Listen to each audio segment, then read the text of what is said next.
entity for the National Treasury. Good afternoon. My name is Madugu Mukuba. I'm a PRASA board member. Good afternoon. Smanga Sitini, board member, chair of HCM Remco. Thank you. And I'm David Mpilo. I'm the acting group CEO. Thank you very much. I'm Leonard Ramatlakani and the chair of the PRASA board. Okay, so quickly, just I've got I think you will get the notes that we'll speak to. I'm not necessarily going to read word for word. I'm going to speak to it so that we get to the question and answer session. The first thing is that, as you know, as a media, that the board of PRASA was appointed on the 27th of October 2020. And when they arrived, they had to deal with a number of issues that they have found as a result of no board, and therefore we created our own program in terms of the number of critical things that we need to deal with as the board. So today we can talk to those issues, not in total, but in those issues that we think are critical for the media and for the South Africans to know. The first thing, the framework that the board, at the time when it arrived, inheriting over 1,000 pages of Auditor General in the 2 years in a row, where the Auditor General has been finding the PRASA, the issue about governance, all those things that are lacking behind, and with a disclaimer around it, with already 2 years in a row with lots of issues that the board and the management has to deal with. For an example, the issue about that for the last 10 years there has not been asset verification or asset audit. So the board was then seized with management with that issue. You know about the fact that one of the key things that we decided as a board was to appoint a group CEO, moving away from the acting, and we did appoint a group CEO at the time after 90 days, or 95 days to be precise, when we appointed Ndate Matthew. While I'm on that issue, it's no secret that the board has ended the relationship with the group CEO, and we are in court and we are in mediation about it. But that relationship was ended on the 30th of November, to be precise. So that's when we're now having an acting, once we resolve the issue about those legal issues, so that we can move with speed to appoint a permanent group CEO. So that will be done. In the 5 things that we identified that we needed to do when we arrived, we said the most important thing is going to be stabilizing the organization. We're going to have to stabilize this organization. There is too much acting. We need to change that. We get responsibility that goes together with consequence management. But that we, as the board, are not going to take that responsibility. We're going to rely on the group CEO that we have appointed then to appoint CEOs of the various divisions. Now, in our assessment today, as we dealing with this issue, sadly to say, some of those positions that we identified to be filled at the time still hasn't been filled. They will still have acting, which is what we have identified when we arrived. The second thing that we are picking up is that the structure of the organization. As the board, we identified that as a problem. It's top heavy. it's a willy inability to make a quick decision. We have identified that and took a resolution that we need to have a relook at the model, PRASA model, business model. That model, we have now looked at the model.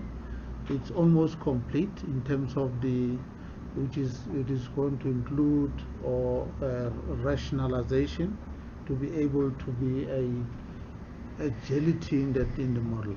So that we have identified. We have a draft already that we now being subjected to review on the kind of model, the business model that we needed to embark upon. So it's critical in the 5 issues that we're talking about, that we said we wanted to stabilize management, stabilize policy, to close the gap of corruption where the policies are not necessarily addressed. We have addressed generally all the policy that got to do with that particular weakness now that we have it all. So the board and management has at least worked together to make sure that happens, so that everybody makes a decision, within the policy that has been approved by the board. And of course, GTEC is busy re-looking at some of the issues that I'm talking about in terms of the model. The second issue that we said when we arrived here is that we need to address urgently the issue of capabilities, skills, that we need to address that gap, because we could identify that things that were not happening. For an example, you'll wait almost 2 years to get a simple tender process up to the finality and approval. You'll find lots of the tenders coming and cancelled because something have not been picked up during the process. So we said that issue about the capacity and skills, we need to urgently address the shortage of skill, and that where we don't have the skills, the policy was developed on fixed term contract, that at some point you may just have to appoint a person for 1 year, a fixed term contract, because for that particular skill you had a shortage and a gap. We've created all those policy.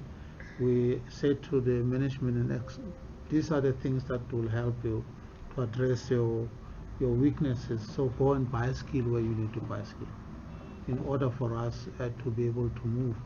As we were talking in the board and evaluating this, sadly the issue about buying skill is lagging behind in terms of making sure that we have the fixed term contract. We're able to deal with what we have now said to the acting, that he need to speed up this process.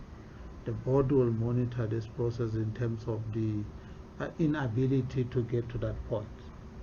The asset, I want to just for maybe 2 minutes on this, and I must tell you right at the beginning, we have received the Auditor General's report, and the Auditor General's report, as we just begin the board meeting now, is that once again we have disclaimer, and disclaimer, we owe you the truth. We must tell you how it is, so that you don't like you catching us on a flat foot. The reason of the disclaimer that we have now received is the verification of asset. Now you know what asset of PRASA, from the wheel to everything that makes a train runs, and the tracks and everything that goes, including what has been ripped off, vandalizing the stations, digging the rail out by South Africans or non-South African. But the fact is, now we were embarking on this verification as the board since the inception of the board. We had the board members going across all the regions, physically, individually asking this number of asset, where is it? Is it a pole? All those poles that stands at the stations, they will all have a different number, a serial number, which we, in terms of record of register, we were literally looking at them, finding them one by one. Now, this issue about asset register is an historical problem. That historical problem is that it's a 10-year-old problem. That from the inceptions when PRASA was put together, the asset register was never a focus.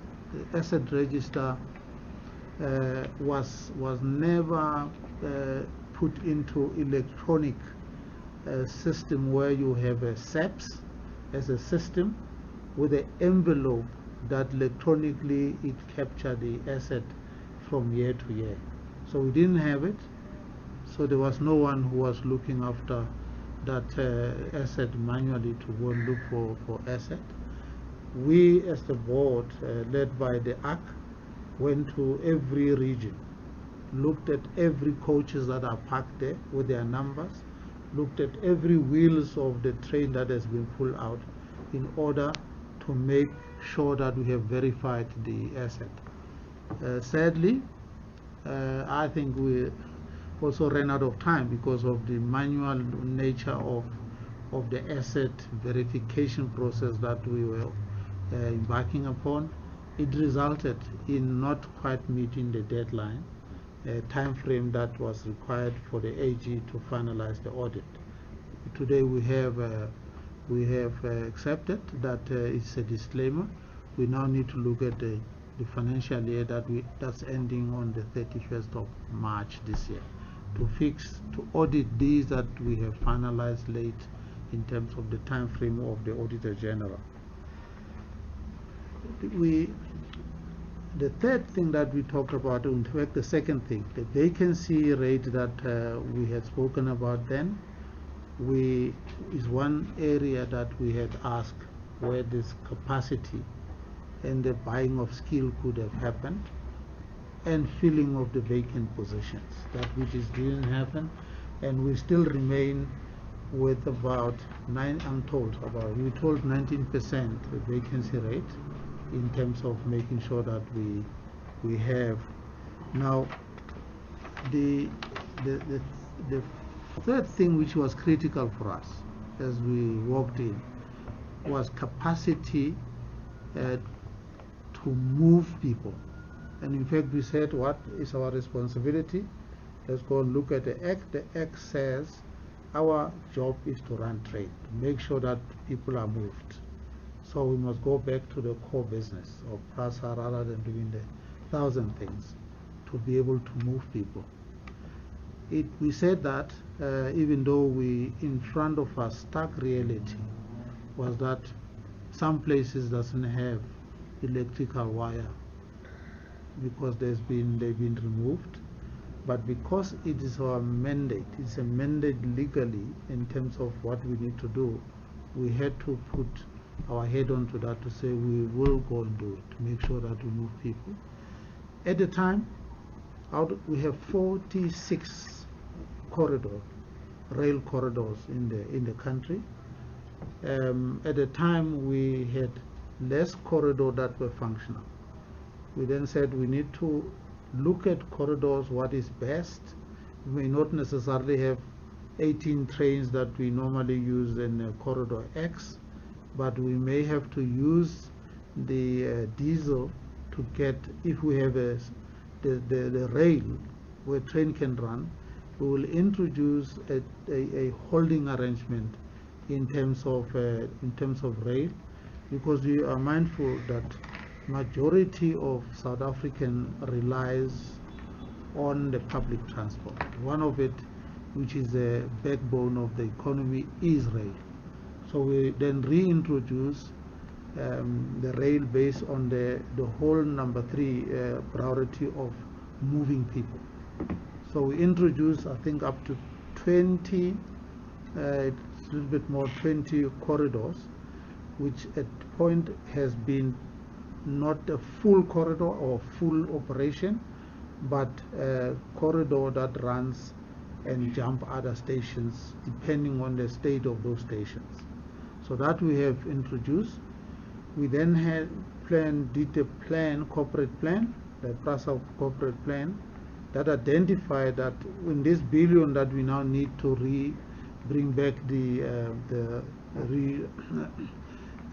rail back, we now have to break it down to the affordability level. The affordability level meant we will say over a multi-year period, we will bring back the number of corridors that we can afford to fix with the budget that we have. And we came to a number 10, that every year we'll bring the new corridors, 10 corridors in the country. I'm talking about Cape Town, Gauteng, Eastern Cape, KZN. And the management will identify those corridors that are going to be budgeted for based on what we have to bring them back. So we are on that point in terms of bringing back the corridors as we speak. And then the fourth thing that we also identify, which I'm going to, at the end, I'm going to ask, I think, the advocate also to just reflect on that, is this issue about what skills do we have? We said we have 17,000 workforce, but what are they doing on a daily basis or hourly basis, and what skills do they have? In order for us to know whether the model that we have is going to deliver results in terms of what. So we have a project. We thought at first we were suspecting that may be the case, but now we can confirm that actually is the case, because the project, the auditing of skill project, including what we called Project Ziveze, that there are many people who may getting salary, but we can't account to where they are.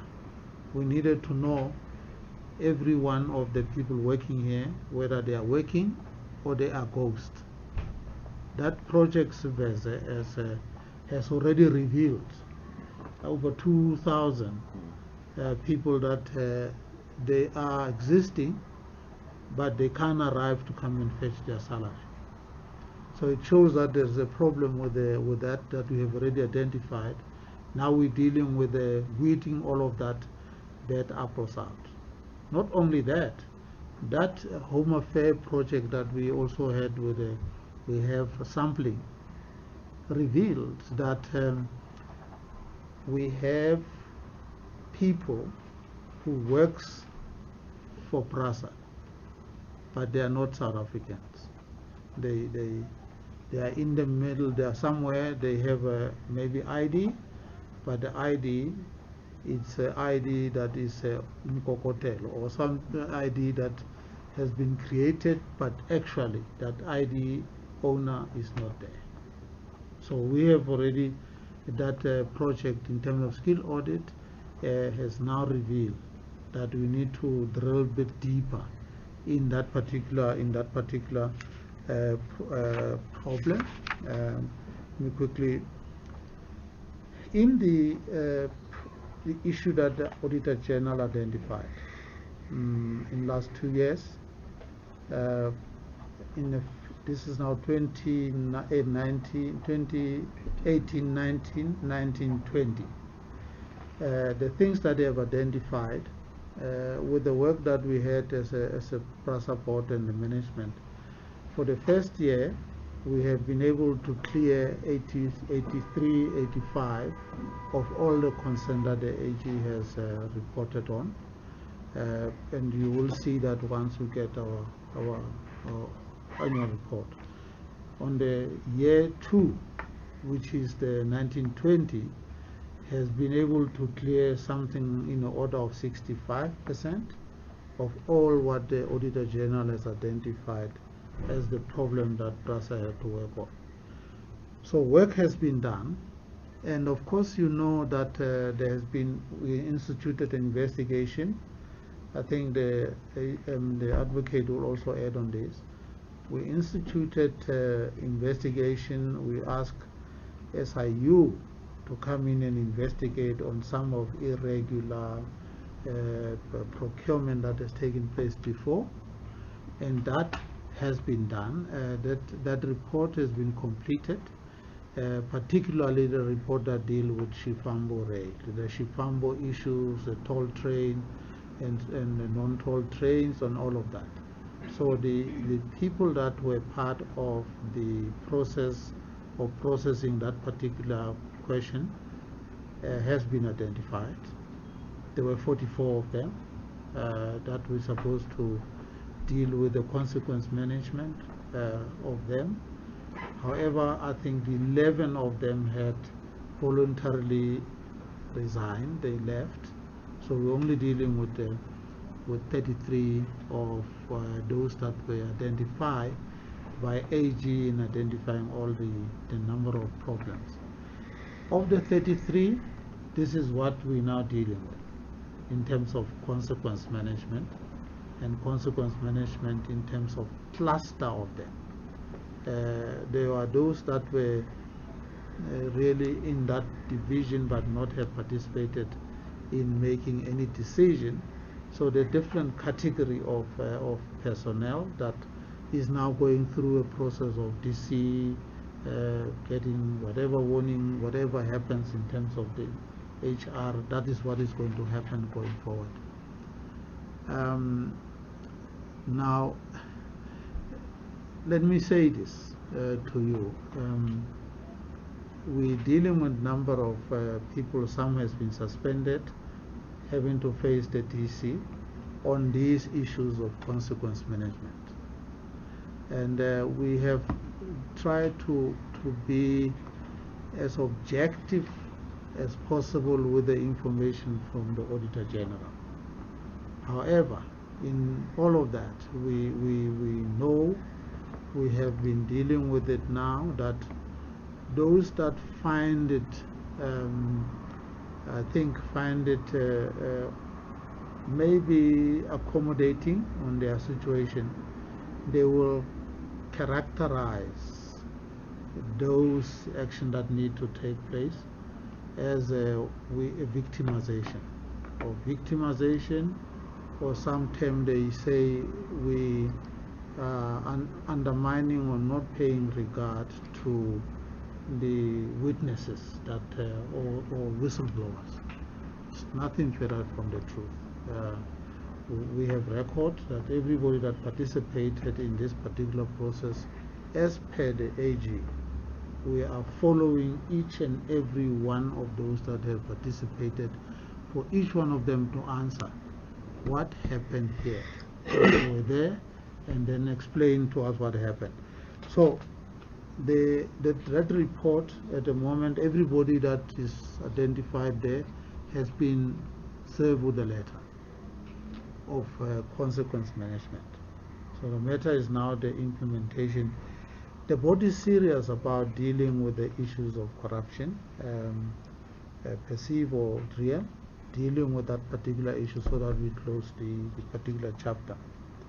So moving from there to the capital expenditure, remember I mentioned it as one of the things that we need to build a capacity. As we sit here as a board, we coming from the board meeting, we're probably not quite happy with how far is this capacity around the capex will be realized to make an impact, because we are unable to spend the capex as the organization, because there is a capacity, with lack of capacity, and so on. And we, in the meeting of the board that we just come from, we also have resolved that with the capacity that we need to have, and the process getting to it by public advertising and getting to that point, will take us a bit long for us to arrive at that. We have looked at the governing legislation that there could well be secondment that we should pursue, and we have in fact as a board resolved that we would approach the minister to help us with some of the secondment of the particular skills that we're going to need for us to move fast in terms of the capex. I mean, some of the agency of the Department of Transport, but that's what we are approaching the minister to say, please help us, maybe for 6 months, while we are busy addressing the skills that we need to build up. So that's what we're doing.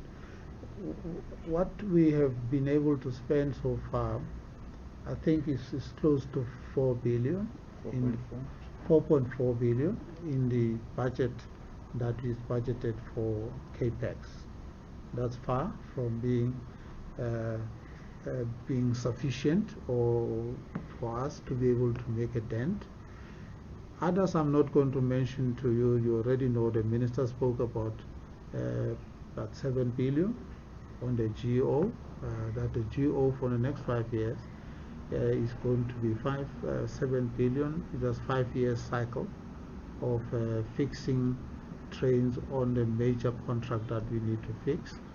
That you know, you have. Then the next one is now fixing a signal in terms of making sure that the trains can operate without manual authorization. That too is in the order of about 7 billion rand that we need to spend. It is what we already have advertised now for it to be factored in. So you would remember that Auditor General in the last year reported that PRASA has on their books 28 billion irregular expenditure. Remember that. So far the board has been working hard in trying to deal with that through the normal condonation process that is directed by the Treasury. So far we have submitted to Treasury in condonation term close to 13 billion for Treasury to consider, because there's a process that we need to follow, that the board has followed, to make sure that we can account to what happened on that particular contract to the set.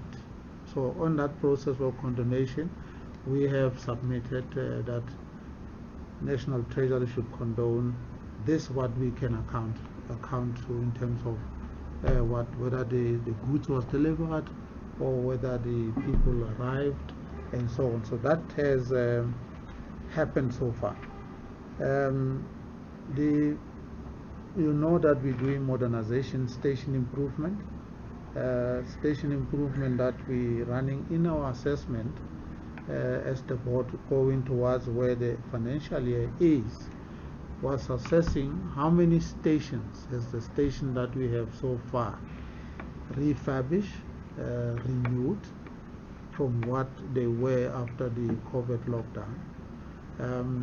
We have not done good in that particular project. To simply say that what we had decided as the board is not to centralize things that can be done at a regional level, so that there's a progress that is done. For an example, an item that is within the functional area or authority given to the regional manager, they can do that at the regional level rather than nationalize it. And this year we're not going to be delivering good on that particular project, because the management or the manager or the executive that was running the project still felt that it's better to consolidate it and nationalize it instead of devolving the function to the regions. So what happened, as the contract comes, the tender comes, and you need to look at that, obviously a small mistake make you to cancel the entire the entirety of that particular tender. That we have experienced, which was against the directive of the board, but we have already part ways with the manager or the executive that has done something like that. So last item on that 5 issue was the security, that we said we needed to deal with the security of PRASA. The unfortunate happened, and that unfortunate we're still dealing with the Auditor General and the Parliament committees. That is, when we fired security, I'm saying when we fire security because the law of succession is that you take the good and the bad with you. But the fact is, the security was not fired by this board, it was fired by the administrator during the administrative time. So when we look at it, it's unfortunate because when that happened, there was no alternative. There was no alternative in the form of security of one body to hold as a holding arrangement until you finalize the issue of appointing new security. So the organization was left naked. There was no security, and the result of which you now know that everybody came. The organized crime stepped in. They took what they want to sell and make money. We've seen it in yesterday when we were with the minister, looking at the scrap, that they help themselves, they take it there, and the owners don't ask questions about where you get it, who told you, is it yours or not yours. All they're interested is to buy and buy. So the security is what we are dealing with. We're dealing with today in terms of the new kind of tender that we need to bolster the corridors that we are bringing back, and that we're finalizing the security tender on Friday, so that we have sufficient security. We don't fix and the next morning we don't have the goods. We have already the 3,100 in-source security, but they are not sufficient to 2,000 and more of kilometers that PRASA had to look after in terms of the infrastructure itself. The last point here is that this security that we are referring to, we have a corporate plan that we have. When we arrived, it wasn't there. We now have a corporate security plan that the board has approved, and they're expecting the management to implement and to be held accountable to implementing or not implementing of such. I want to pause here. I took the points in the notes just to make it quicker than to read a sentence by sentence. I have suggested that maybe the advocate could add in the two areas, so for purpose of completion, because he chairs the REMCO committee that deals with personnel and all of that. He chairs it.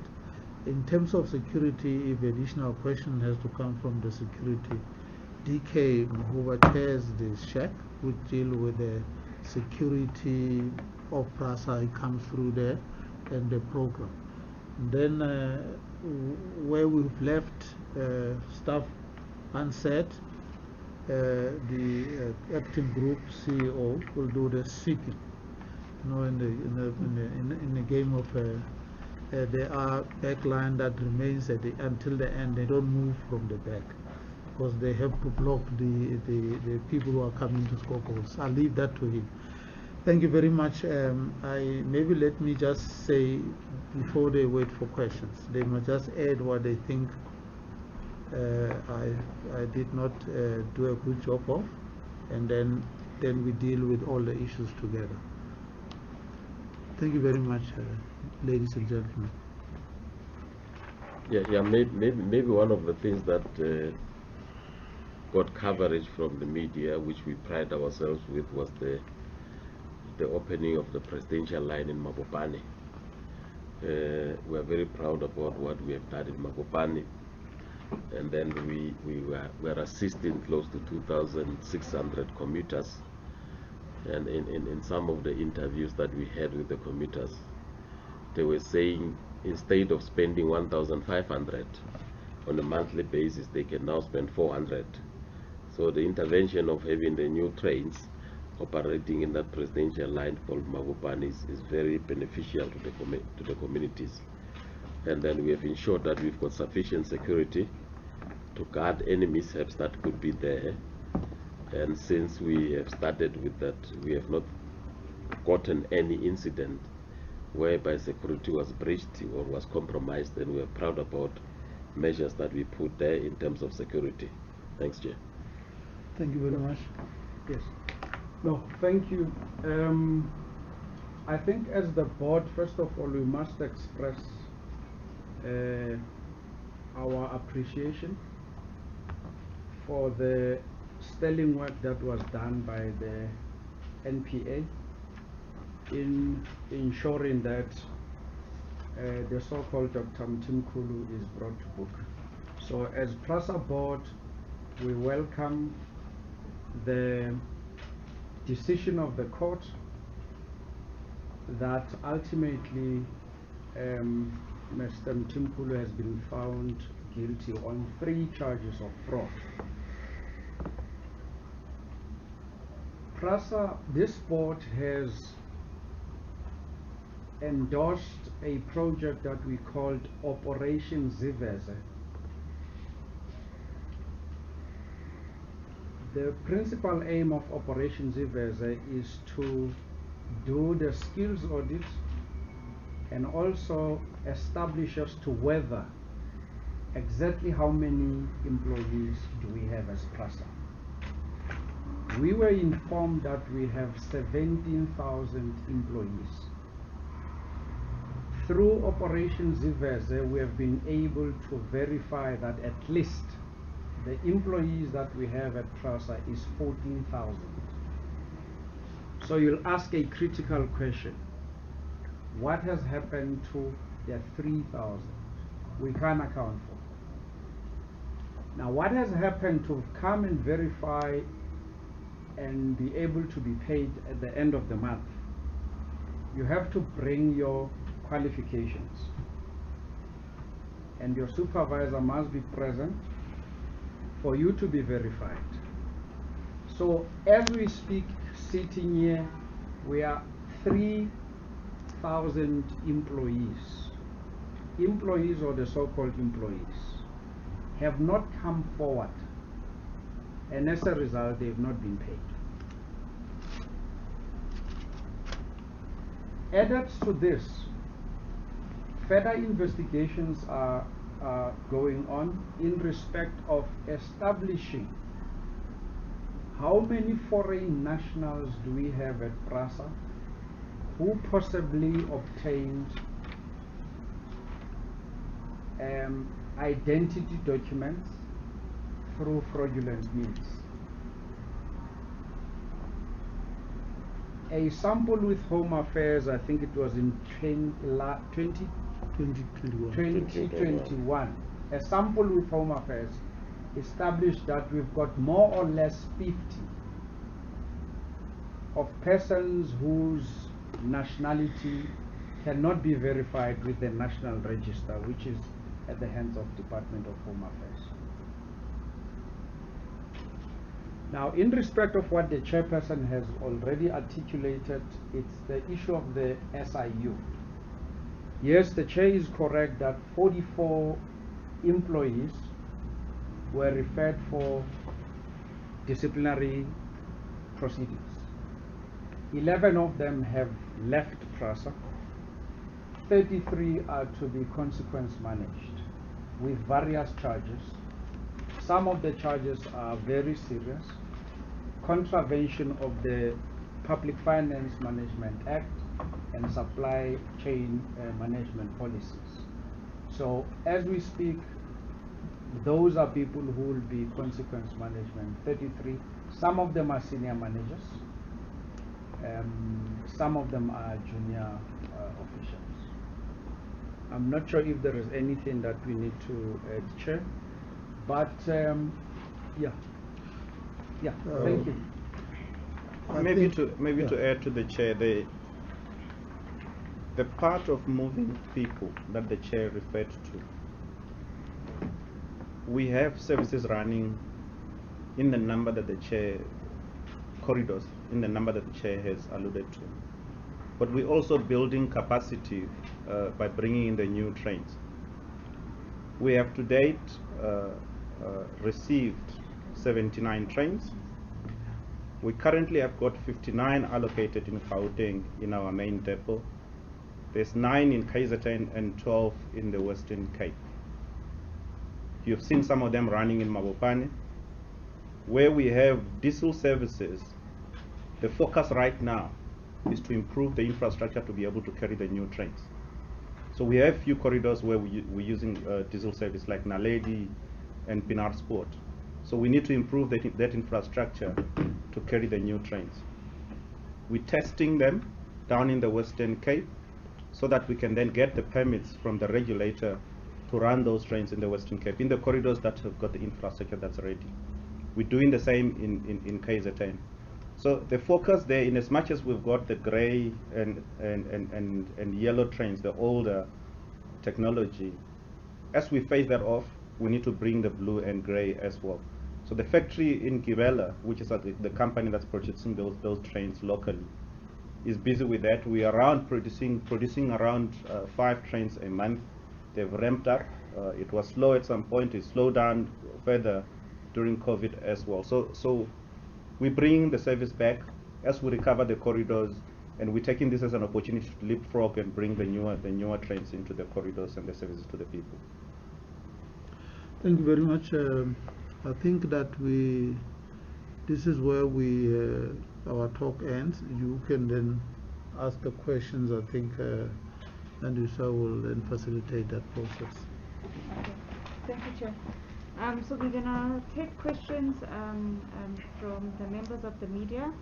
If you could just introduce your name, surname, and the organization you're with. The way we're going to run this, we will do it as a one-on-one, so one journalist can ask the question and we can answer, and then we move along the room. I'm going to start by a show of hands who would like to ask questions. So 1, 2, 3. Okay, I'll start with the lady from the Daily Maverick. Oh, sorry. Did I get it wrong? No. My name is Abukotswane from Amabulani. I just want to start with one of the first things that the chair mentioned with regards to the challenge, the labor code challenge with the group CEO. You say that you're in a mediation process at the moment. So does that mean that the case has been pulled out of the labor court? Now you're going to mediation. But you also mentioned that you want to speed up the appointment of a new CEO, so is the mediation process just academic at this point? And also, can you just clarify, because you said that you had identified a lot of vacancies when you started, a lot of acting positions that you wanted to fill, and you have not necessarily met your targets in terms of filling those positions. What are those positions that still haven't been filled, and which of them were filled before and then became acting in the duration of your time at PRASA? Okay, so are we dealing with that yes, first? let's take that answer. The first one, you're asking the question whether are we now in mediation, whether the case has been pulled out of court. Yes. The case has been withdrawn from court by the applicant to the case during our discussion and mediation. So yes, the mediation meeting did not produce results, and then of course we're now going into the arbitration.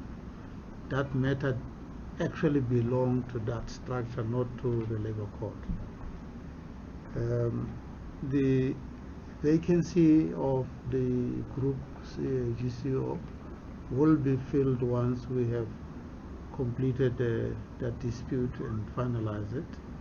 As you know, we can't appoint now that we still have in this dispute that we are dealing with.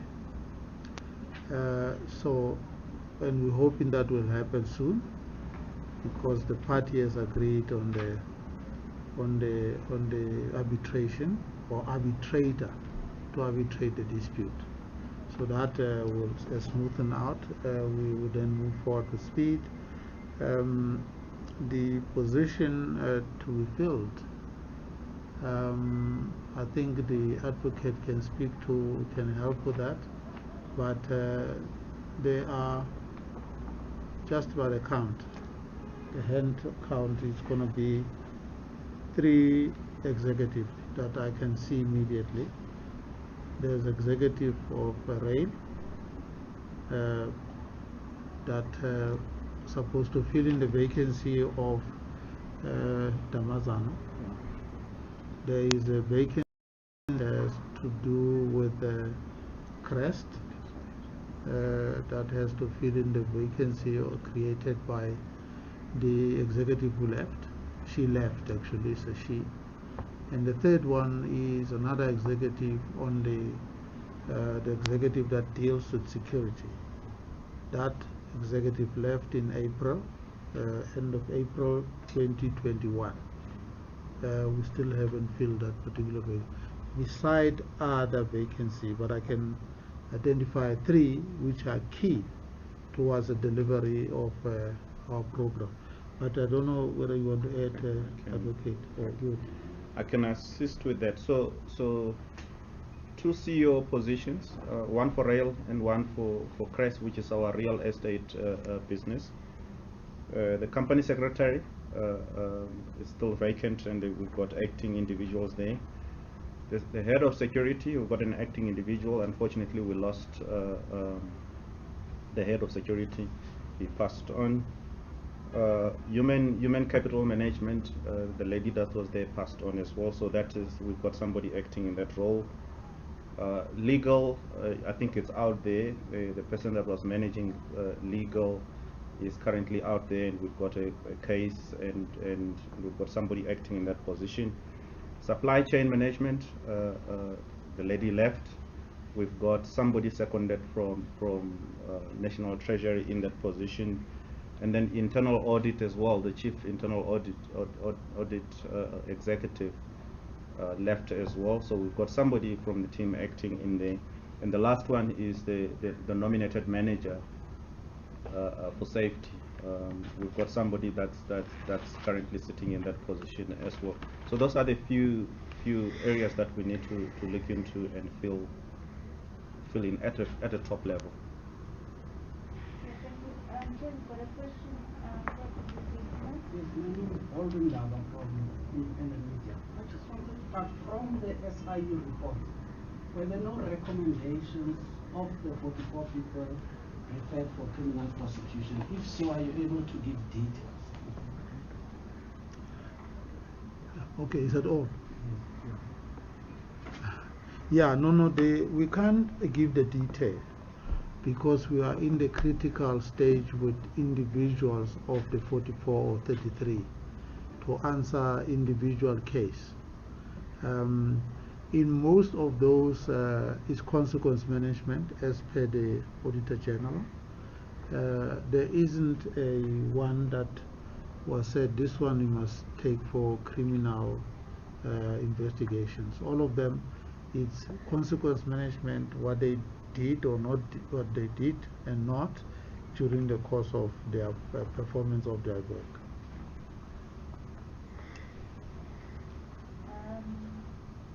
Okay, I'll take the question from Catherine.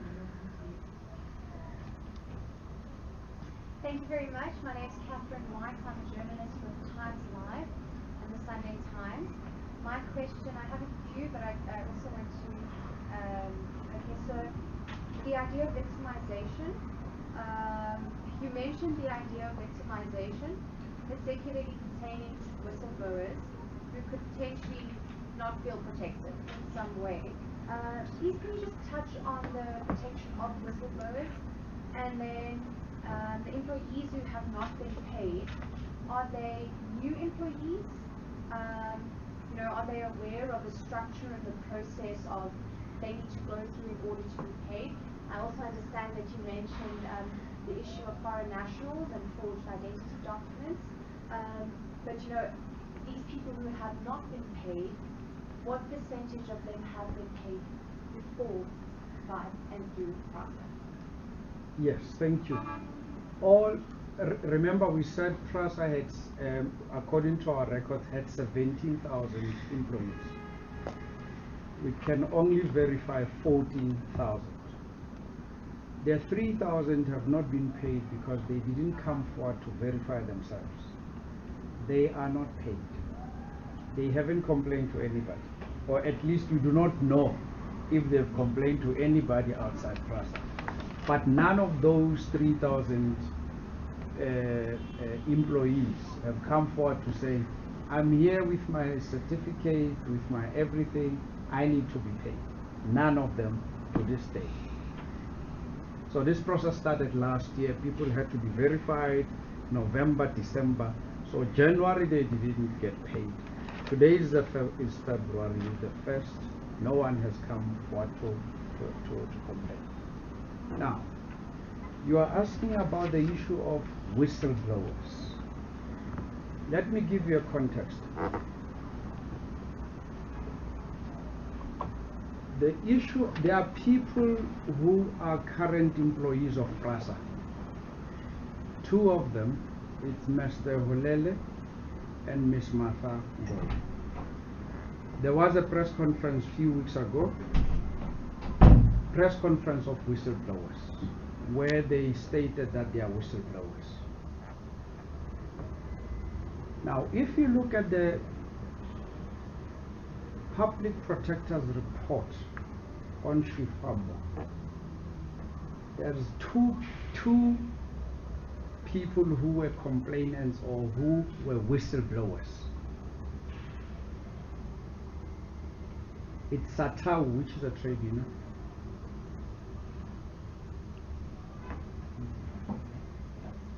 and it's Mr. Mpahlele.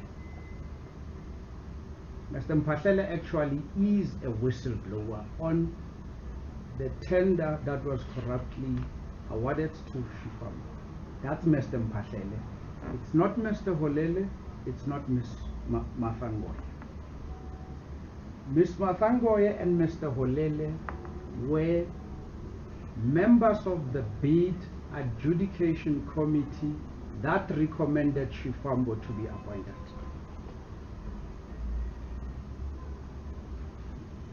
That is the fact.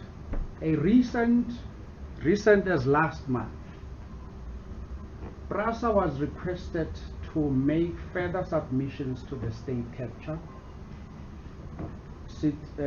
chaired by DCJ Zondo. The chairperson deposed to an affidavit to that effect. However, Mr. Mbata, who is the former employee of PRASA, who was also a member of bid adjudication committee, deposed to an affidavit stating that at all material times during the decision to appoint or recommend Shifambo, Mr. Holele, Ms. Mathangoye were present members of the bid adjudication committee of PRASA that recommended Shifambo to be appointed. So PRASA board encourages all whistleblowers to come forward. Whistleblowers play a critical role in rooting out corruption in state institutions, including PRASA. Any whistleblower who comes forward with credible information would be protected in terms of the Protected Disclosures Act. A person who knows was a participant to a committee that recommended a company to be appointed, such as Shifambo, cannot tomorrow wake up and say, today I'm a whistleblower.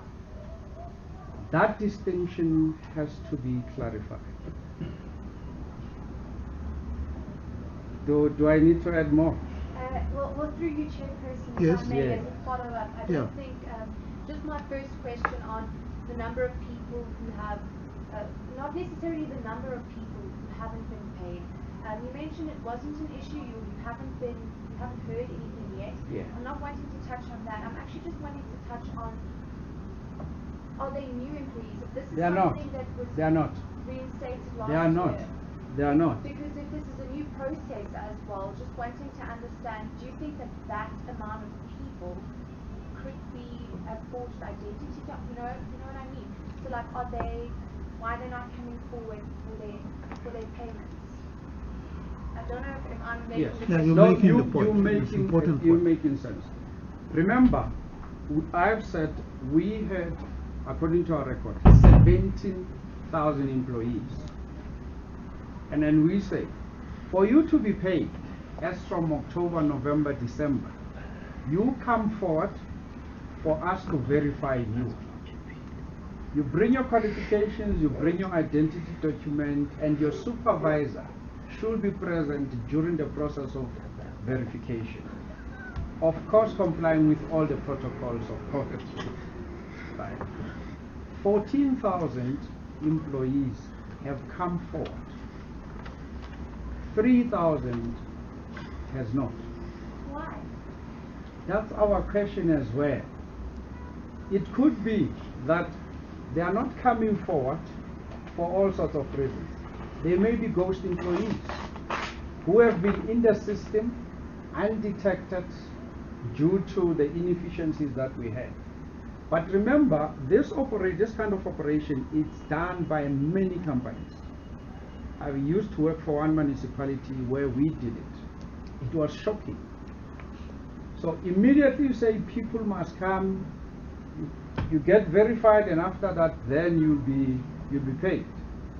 Then we know that's the only way to catch people as to whether we've got ghost employees or we've got credible employees. So that's the reason. It is surprising us that 3,000 have not come forward. So it means all along, PRASA has been paying people who possibly are ghost employees. If tomorrow they come and get verified, 3,000 of them, we'll welcome that opportunity. Thank you very much. Thank you, Advocate. Maybe not, let me just add on the advocate. The board that is sitting in front of is a new board. I explained when they were appointed. One of the things that we said we needed to do is to clean corruption, deal with the issue of corruption, and where we are a proximity to is the people that work for PRASA. Are they real or not real? So we have committed ourselves to clean right from here where we are. So that's why we looked at audit and the skill and who is actually here. So simple put in the answer, anyone who worked for 30 days and doesn't get paid will be worried and will be rushing to go and talk to a manager or a boss to say, but why have you not paid me? Strange part is that the 3,000, the number that the advocate speaks to, hasn't arrived. Everybody was informed that we are going to start this process, and every one of you who works for PRASA will get to you, have your ID ready, or the green book, have it ready, and come with your supervisor to say, I work in this department, and this is who, and the supervisor says, I know he is always at work. So we can only say the logic speaks here, that if you know you don't exist, and if someone is collecting money on your behalf, and you don't exist, you're never going to exist to come and show on the paying window that suddenly you're there, because you don't exist. It's a ghost that is getting the money. So, but the next thing is, we will find out on the 14,000 who has been receiving the money in lieu of those that are 3,000 that has not arrived. That's now the cleaning up that we're talking about. Thank you. You may. Thank you, Chair. I've got a question from Darren and another question here. We'll take the question from the gentleman over there. Two. One is just on what you just mentioned now is what follow-up will there be to determine who these 3,000 are? Will there be criminal procedures? Will there be any kind of follow-up? Anyone any investigations into that? And then, sorry, the other question was just around what you mentioned earlier regarding. You said, sorry, it was a little unclear. You mentioned 46 rail corridors. You said you'd be, a number of them were not operational and that you'd be reintroducing 10 per year according to what could be afforded. Because that's starting in 2022.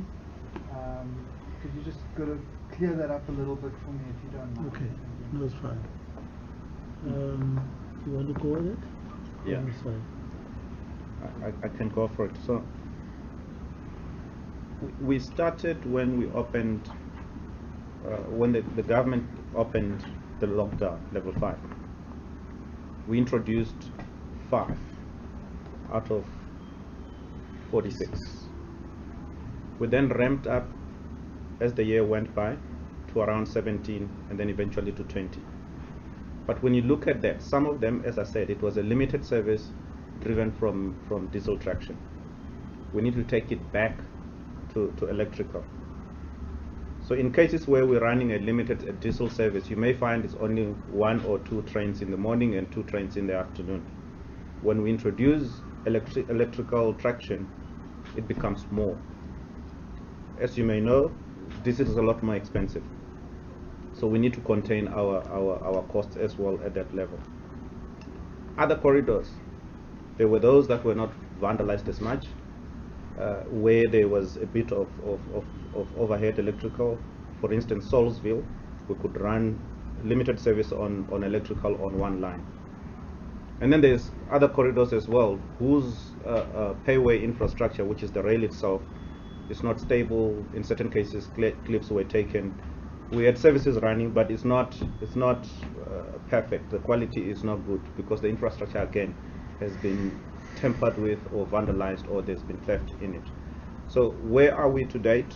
I can count the number of corridors that at a very high level that we're running at the moment, even if it's limited service, if you want us to get to that detail. One is Mabopane that you know about, that we've just recovered now. We converted it from diesel into electrical and into a new train. We've got Leralla, which is the Tembisa line. That's a diesel line and a limited service. We've got Pinasport. It's a diesel service as well. Solsville, it's electrical, but it's 1 line and it's a yellow and grey. We've got Naledi, which is limited on diesel. Salmonstown is currently running on electrical. We've just recovered that. The Northern Line via Monte Vista, that's running. We yet to bring the Goodwood portion there. And then Central Line only running up until Langa. We bring in the other loop that will come through the Pinelands loop, and later on bring a phase 2 that will go past that Langa portion as soon as we find a solution for that. We've got Umlazi and Kwamashu in the KZN area.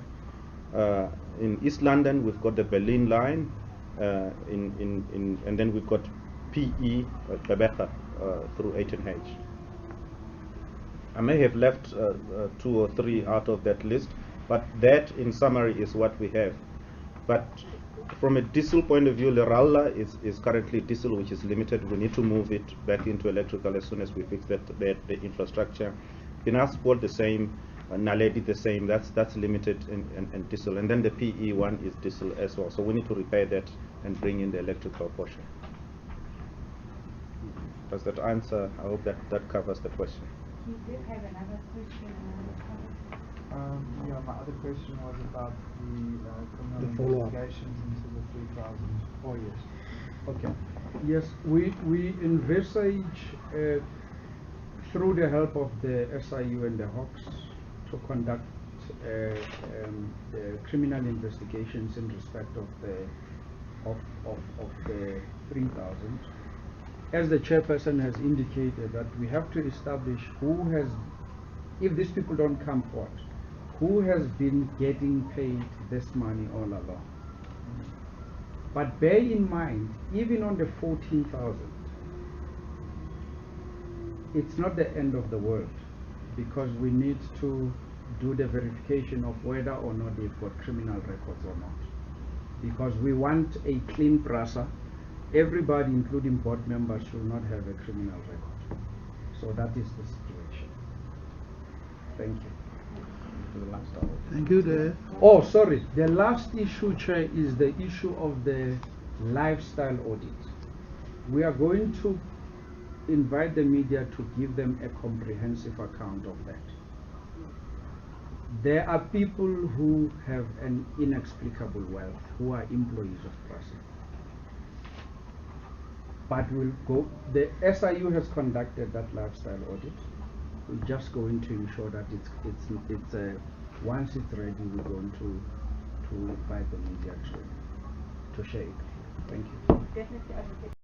You wanted to say something. We've got a question here, and then I want to ask another question as well. So we'll take the question here, and then you can answer the.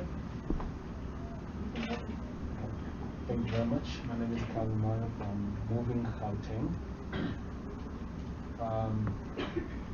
My first question would be in line with what Darren said. Excuse me. With regards to the corridors, we obviously understand that there's a process to be followed in how the corridors will be reintroduced in the country, but I wanted to find out what exactly, what determines which corridor you open up first, which corridor you open up next. That's number one. And my last question would be, perhaps are you, because of the new blue and grey trains that are coming in, with the reintroduction of the new lines, or bringing back the corridors that are currently closed, are you also perhaps looking at rebuilding those corridors to fit the new trains, or how are you guys working this out? Thank you. Okay. You want to take that one? Go ahead. So the criteria of choosing which corridor is mixed. One, you know of the two that are presidential corridors that were announced by the president, which is Central Line and Mabopane. You would know as well that those corridors actually carry a lot of commuters as well. Two, we also look at how far and how much the damage on the infrastructure has gone. Others are quicker to recover because the infrastructure itself that's supposed to carry the train is less vandalized than the other. If I'm to give you an example, there are corridors where the rail itself has been taken away. It takes a lot longer to repair the rail itself than to put the electrical component. We've just proven that with the Mabopane, where rail is intact. In as much as some portions we've got clips that are stolen, but it's intact. We had to repair the substations. We had to repair the overhead traction equipment. There are portions and other lines as well where the substations are intact, but only the overhead cable has been taken. So we can recover those quicker and take the service to the people. In terms of allocating the blue and grey, that's exactly our target, by the way. As we repair, get the blue and grey trains there. But we also don't want to go and take the newer equipment and the newer technology into an environment where the infrastructure, for instance, the payway itself is not fit. Otherwise, it's like taking new cars into an environment that's full of potholes. It does not make sense. So we will want to repair that, but the quickest thing we can take is take the service to the people. We still have got rolling stock in the yellow and grey that can take the service to the people. Okay. Then we've got the last question, and after the question, Chair, I will open for closing remarks, and then we can back to the So I just wanted to go back to the ghost employees issue. do you have can you put a number as to how much PRASA has paid over the years towards these 3,000 employees who have not come forward? What you've been able to assess or determine in terms of that? The chair mentioned that you're looking at the operational model. This will include rationalization. You mentioned something about bigger teams. Are you speaking to retrenchments? Is this something that PRASA can afford at the moment? Have you costed it? And you said 15 billion rand could not be accounted for in the condemnation process that you were dealing with National Treasury. What was the spend related to? Can you get into detail on that? Okay. Let me start where you ended. You ended with the condonation.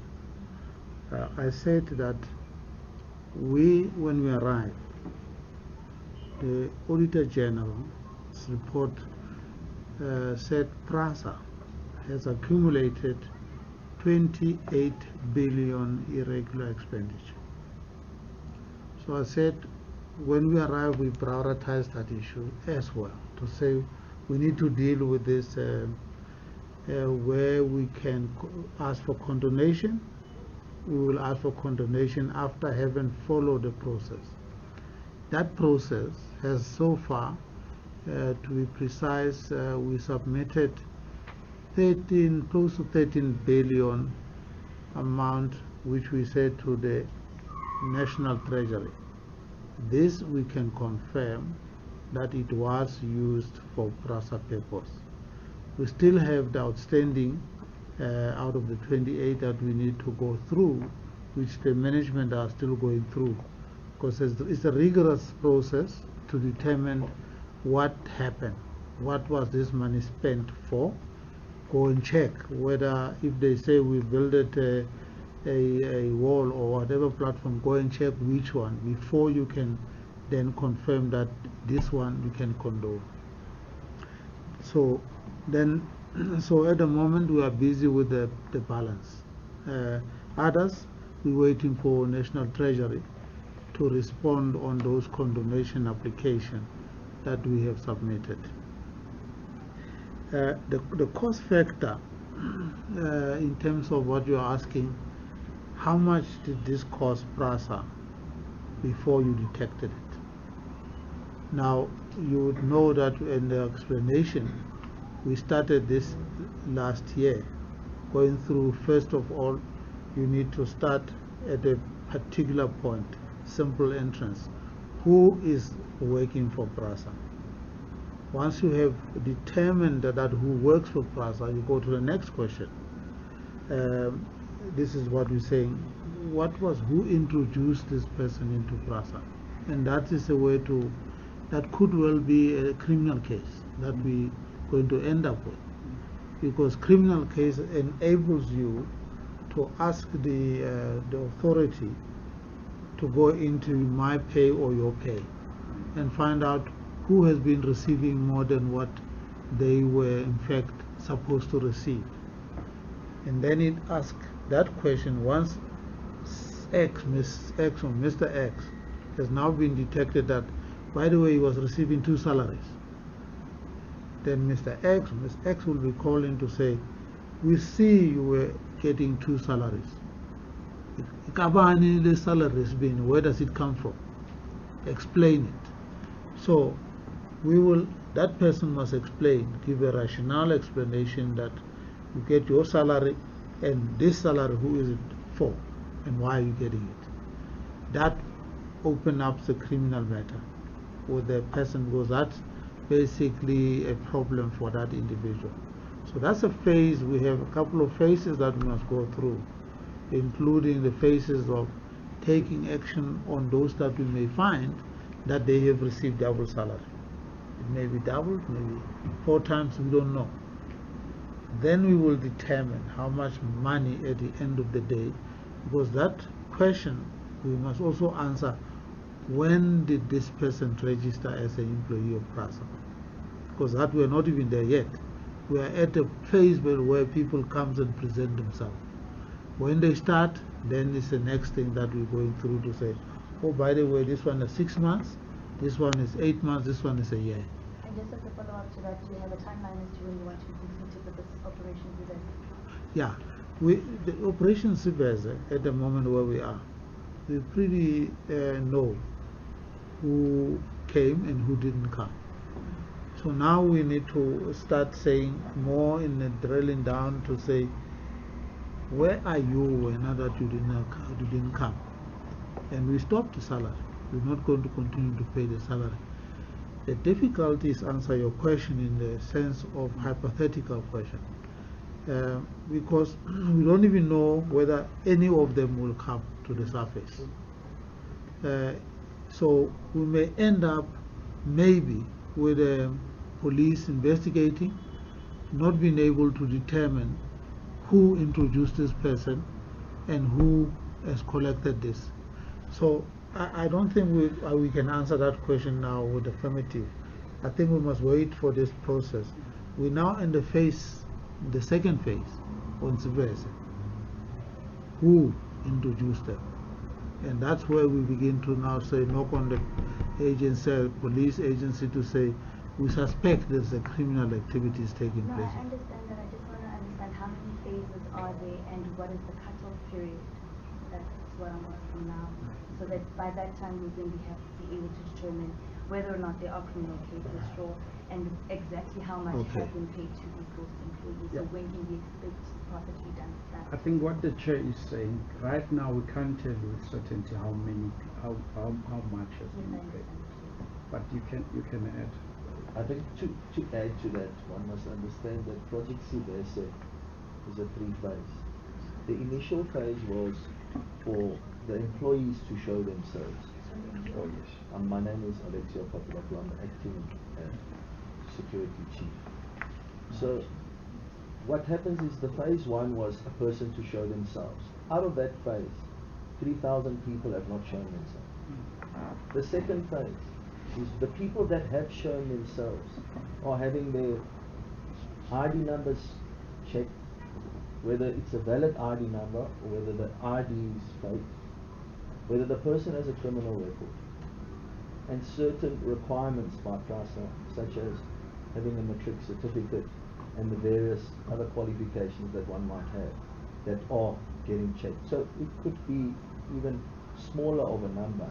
So those tallies in the end, the outcome of all this research and investigation into the various areas will ultimately give an output which then starts the last phase of dealing with the reasoning, such as we saw recently on the fraudulent charges that were put through and one in the case yesterday. So it's a 3-prong approach whereby we need to make sure that it's filtered through to the correctness and the alignment of the PRASA requirement, and thereafter we will quantify and also give the feedback on how many arrests and what steps will be taken on. So it's an open process? No, the completion is, we hope to complete this by the 31st of March this year. Okay, I think, Chair, we've come to the end of the meeting. I think we can take it after. No, I tabled it. It was not responded to. Okay. Commission was that?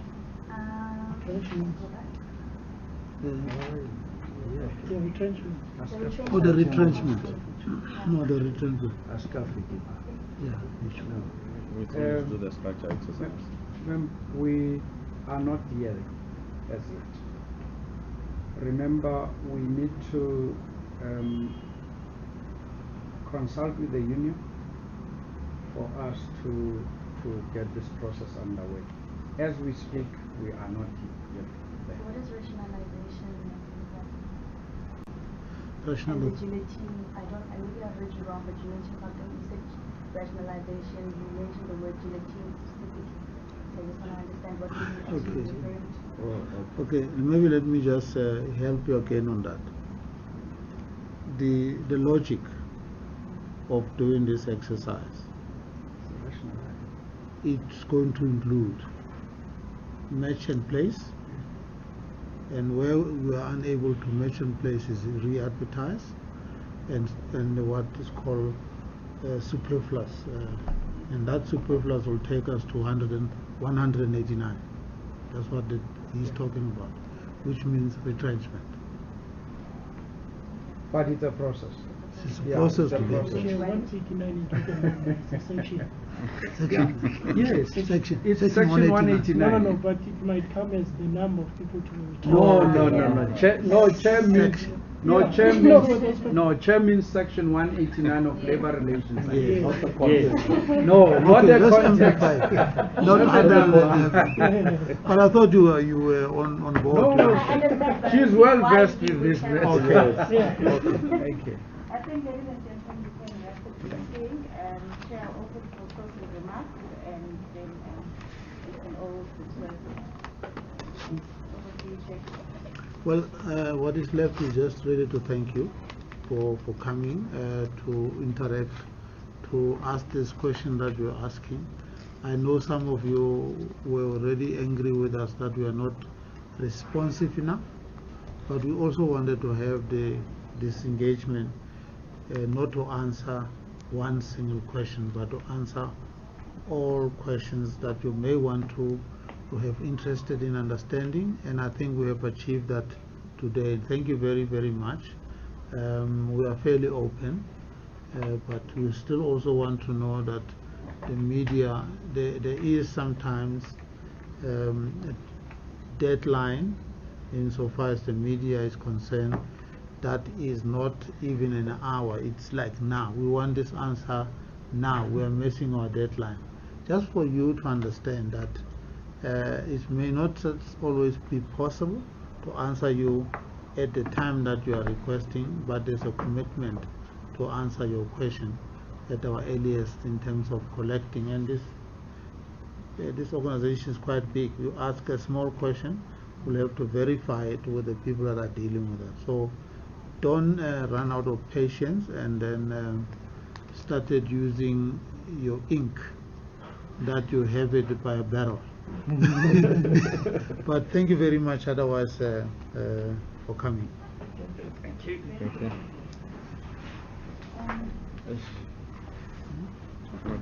Sure, I just also wanted to say to the members of the media that next week Yes. we want to Yeah. have with I think it's urgent.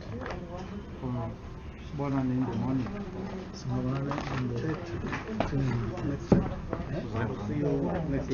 Yeah, no, we'll talk. We'll talk next time.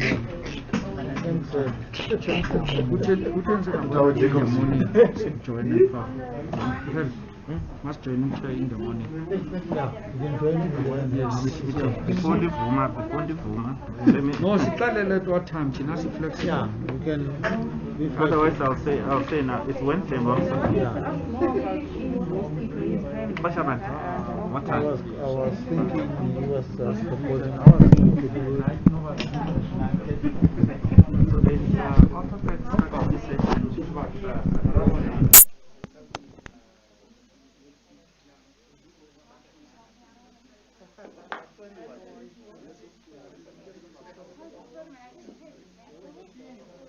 Catherine, thank you guys. We'll speak next week. We'll speak. All the best. Thank you.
Marco?